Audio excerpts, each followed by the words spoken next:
So today we will start with a new chapter in civics, the Indian Constitution. Okay, so have you heard the term constitution before?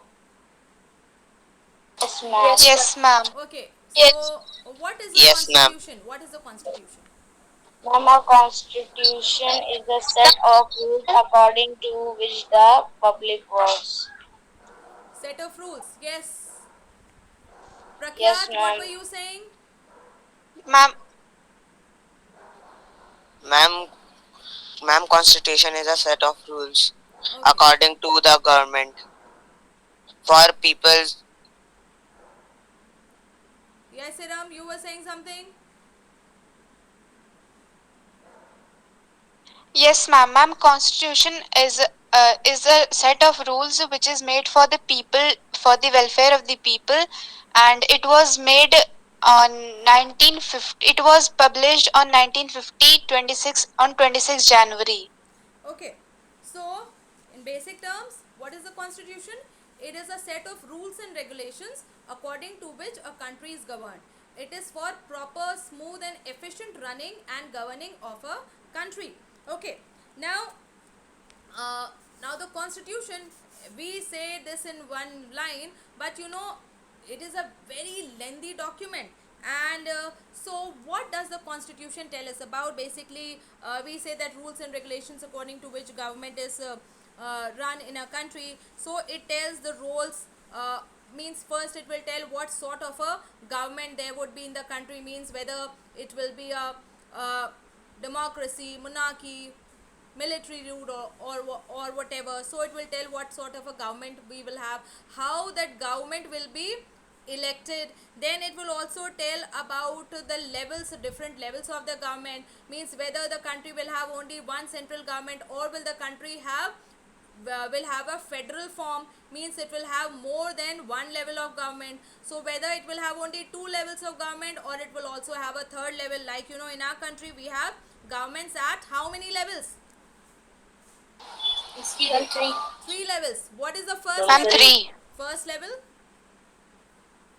Ma'am, legislative. Ma'am, legislature. No, I am not talking Ma'am, about the legislature. organs of the government. I am not talking about organs of the government. I am talking about federal form of government, levels of government. Ma'am, the Prime Minister, Chief Minister, and the District Magistrate. Yes, no. I am not talking about that also. Levels of government means at how many levels we will have government. Ma'am, the Ma'am, state level, state level, central government, Central government, then state government, ma'am, and state government. district also, and district government, and district government. okay, District local government. self-governing bodies in the form of panchayats in villages and municipal corporations in cities. Okay, so we have three levels. Now, there are certain things which you need to be clear. When we talk about levels of government are means government at different levels: central, state, and the local governing bodies. Then organs of government also are three. What are the three organs of the government? That is separate thing. That is legislature, executive, and judiciary. What you were telling me, that are the organs of the government. Okay. Here I was talking about the levels of the government. Okay. So the constitution tells us that what would be the role and responsibility of each level of government, means what work will the central government do, what will the state government do, what will be the local government will do, what will be their responsibilities, their roles, and what would be the relationship between the different governments, what would be the relationship between the citizen and the government. And so it tells about what the power would be of the government. And it also tells about the rights. The constitution also talks about the rights of the citizens. It also talks about duties of the citizens, means as a citizen what our rights would be, and as a citizen of the country what are our duties towards the countries. So all that is in the constitution. Now, why the constitution is so important for any country? What do you think? Why the constitution is so important? Mama, Yes. Yes. Ma'am, because it has some rules that the public must follow. Uh, You know, rules Ma'am, and regulations are required for smooth and efficient running of any body, any institution, any organization, and obviously for such a big country like us. Now, just take example for your class. Now you know, okay, first period this class, second this and that.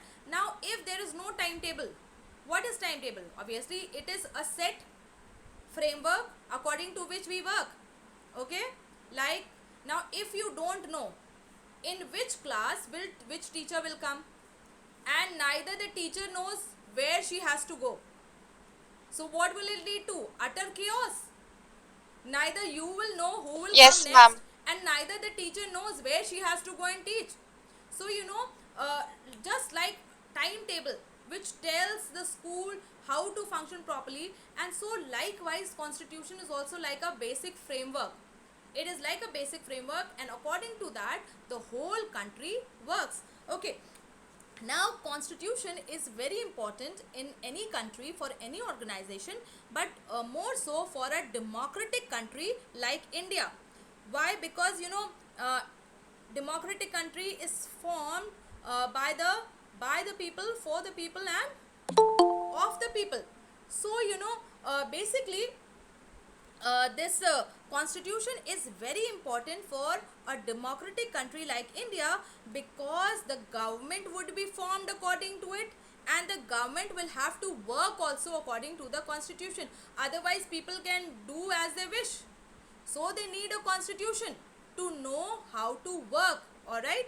And like you know, democracy is what, basically in Abraham Lincoln's words, democracy is a form of government where you know, the government is formed, by the people. yes, by the people. For The, the people What is of democracy? It of is a the government. people for the people. It is a I'm government of the people, by the people, and For for the the people, people. by the people. Okay, so this definition is was given by Abraham Lincoln. Now if there's a constitution, no, now what that means is that the government will not be run by any individual or by group of people. Doesn't matter how powerful those people are. And that is why you know we need to have a constitution, because we already have been under the control of our colonial masters for approximately 200 years. And so you know, this new constitution was very important for us, because it will tell that who will rule and how will the rule and what their powers would be, so that to safeguard that no person or a group of people can come and take control over power. Okay. And so as we all know that before 15th August 1947, you know, we were under the British rule. But when India became free, so we took up a new constitution for us, and it was adopted on 26 January 1950. And thereafter India was made a republic. What is a republic? Again, what is a republic? I'm free. Yes, come on. What is a republic? I have already told you this when we were doing history. Ma'am, Yes, yes, ma'am, may I tell Iram? yes, Ram, tell beta. Ma'am, it is a form of ma'am, it is a form of government in which people choose their representative to rule over them, and the government works according to the people for the welfare of the people. Beta, And that it is is, you know, democracy that is meaning. And it democracy. is a democracy meaning. Yes. Now, obviously, here when we mean republic, what is the basic thing? The basic thing is that the head of the government or the head of the state, basically the head of the state would be an elected person and not a hereditary ruler. Like in monarchy, is the head an elected person? No, ma'am. No, No, it is a ma'am. hereditary ruler. What happens in a dictatorship? Is a person elected? Ma'am, there is only one Ma'am, there is only one individual which rules all the country. But is he There's elected one. by the people? No, ma'am. He elected No. himself. No, ma'am. All right. And so what what republic means is that the head of the state would be an elected person and he will not be a hereditary ruler, just like the rule of the king. So it will not be like that. So India became a republic after once we took up our constitution. Now what would be the powers of our government, the democratic government, what would be the rights of the people in the country. Now all are clearly defined in the constitution, and this constitution, it ensures, it makes sure that the powers which are given to each organ of the government, each level of the government, they are not misused. So you know what constitution has done, not only it has talked about the powers and the responsibilities of the government, they have also made a system of checks and balances so that no one can misuse their power.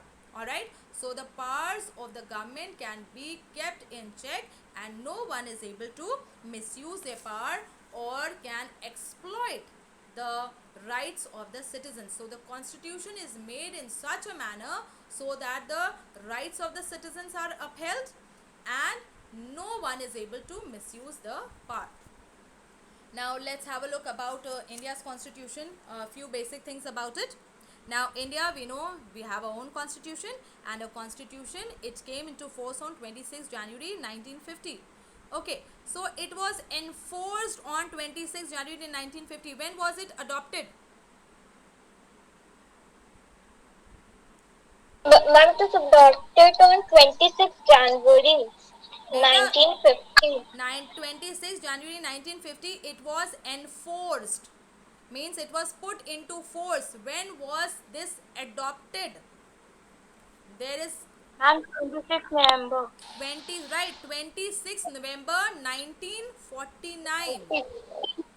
26 November 1949 it was adopted and it came into force on 26 January 1950. Okay, and this was the beginning of the Indian Republic. Now how was our constitution made? Now since this is such an important document, through it the whole country would be governed. So now this was made after a thorough study. So our constitution framers, what they did, they studied the constitutions, the existing constitutions of the world at that time. So they had a detailed, a thorough study of those constitutions, and the things that they liked from those constitutions and which could apply to our country also, they were taken from there, they were borrowed from there, and they were included in our constitution according to the needs and conditions of the people of a country. It was not that whatever they liked they just incorporated. No, it was not like that.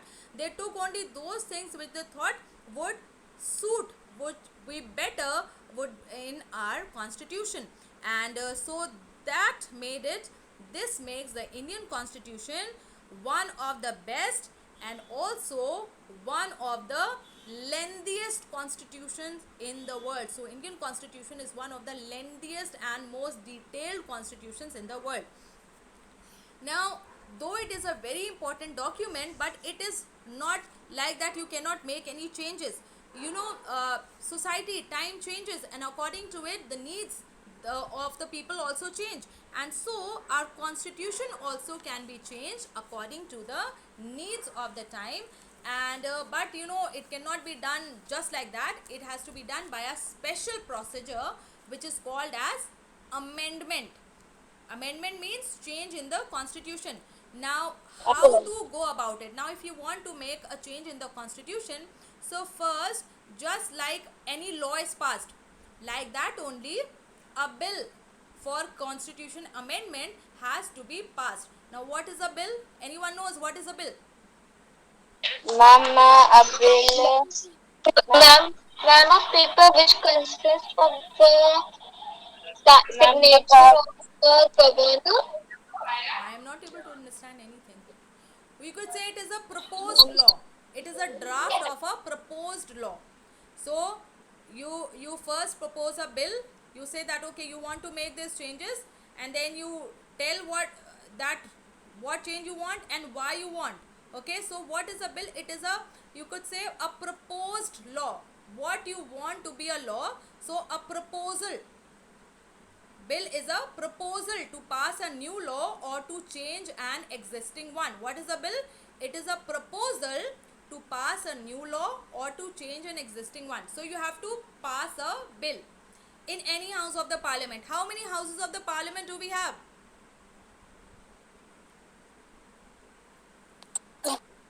Yes. How many houses? We have parliament. How many houses we have in a parliament? Ma'am, two. Two houses. Yes. Ma'am, Lok Sabha, Raj Sabha. Right. Lok Sabha and Rajya Sabha. So the bill has to be passed. First, you have to put it in any house. You can put that bill in any house, and then it has to be passed by that house, sent to the second house. Again, they also have to pass it, and then it is sent to the president for his approval. So amendment, they have to be passed by both houses, and for any ordinary bill, it just needs to pass by majority, but for a constitutional amendment bill, it has to be passed by 2/3 majority. Okay, so that is also a difference. For any normal bill, a normal majority will do, means 50-51. So 51, okay, win. But in the case of constitutional amendment bills, it had to be passed by 2/3 majority of both houses, and then when the president approves it, so that amendment could be made. Now, with the help of this constitutional amendments, we have seen that new states have been created in our country. Which is the newest state to be created in India? Ma'am, Telangana. Okay. And one state was divided into two union territories, Ma'am, Jammu and Kashmir. Ma'am, Jammu and Kashmir. and it was divided into Jammu and Kashmir and which is the second? Yes. Ma'am, Hyderabad. Beta, Jammu Kashmir we are talking about. Jammu Kashmir is Arunachal. Ma'am, Ma'am, Ladakh. Ladakh. Okay. So it is divided into now the state of Jammu Ma'am, Kashmir. Srinagar. Yes, beta. Ma'am, Srinagar. No, not Srinagar. Okay. Then you do some work, do some research, and when we meet again on Saturday, then you tell me. Okay. So all of you search and let me know that Jammu Kashmir is divided into which two union territories. Okay. Will you do that? Yes, ma'am. Okay, all right. So let me complete these few lines. So with the help of these constitutional amendments, new states have been created and new terms have been included in the preamble. Like earlier, we did not have the words socialist and secular. They were later added to our preamble, and some aspects of the fundamental rights, they have also changed. Now, which rights have been changed, which have been incorporated, which have been removed, this I will talk more when we continue with the chapter. Okay, so for today we'll stop here. Have you all understood what we have done today? Yes, ma'am. Yes, ma'am. Okay. Okay, ma'am.